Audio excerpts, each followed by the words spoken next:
Hey guys, long time no see. I hope you guys are doing well. I still miss each and every one of you. I miss being in the classroom. I miss seeing your faces each day, and I miss the conversations that we have.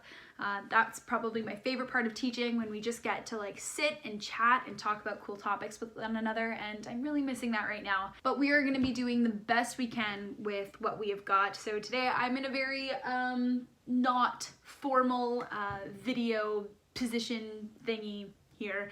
But today we're going to be talking a little bit about human rights, which is your last unit of the year.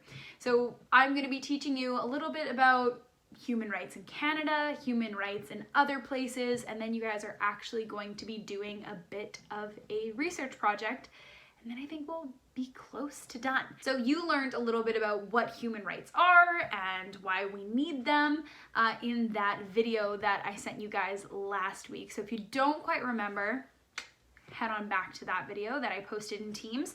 And now we're going to talk a little bit about how does Canada have anything to do with this? How are we affected by this? How is our society, how is our community affected by this?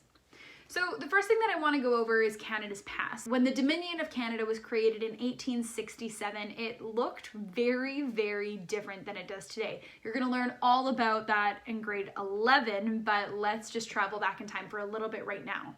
In 1867, a lot of people lived without basic rights and freedoms, especially the Indigenous peoples of Canada, which we're not going to get into very, very deeply right now, but that's definitely something that you can research for your research project if you're interested. Nobody in Canada relied on a set of rights. A lot of the time it was every man for themselves, or woman for themselves, but that would also come later with rights movements. A lot of people felt that they deserved more than just fighting for themselves. So they created movements. And this is where the research project will come in later, where you are going to learn about a specific movement and teach the rest of us. But like I said, we'll get into that later, no problem. Everything changes over the course of time, right? Basic sets of rights are added into constitutions, and people slowly adjust to the idea that everybody deserves to be treated equally. But in the 1930s, a massive event happens that affects the entire world, and that's World War II.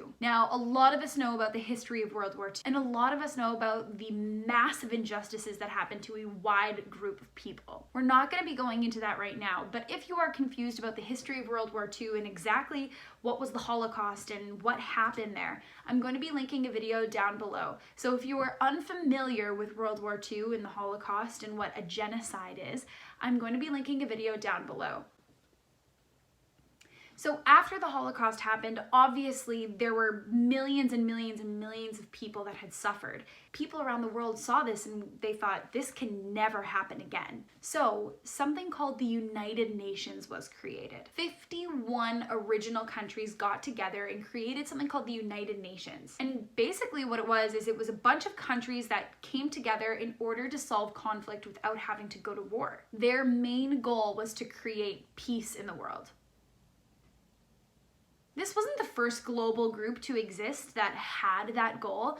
However, it's the one that is still existing today. So today there are over 193 countries that have joined the United Nations, and they're pledged to keep peace and security worldwide, to develop relations among nations instead of war, to foster cooperation between nations to solve economic, social, cultural, or humanitarian international problems, and to provide a forum for bringing countries together to meet the UN's purposes and goals. After the horrific Holocaust had happened, people decided that this could never happen again.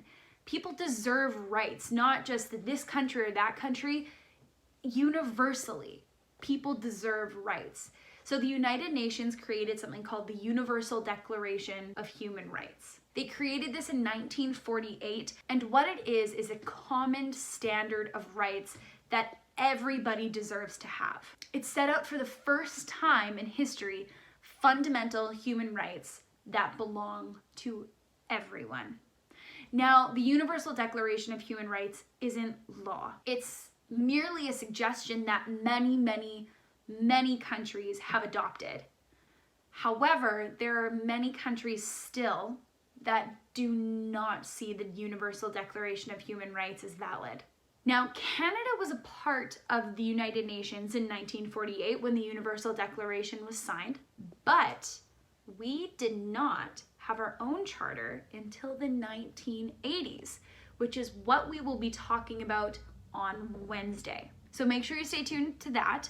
Until then, I hope you guys have a great day, and I will talk to you later. Bye.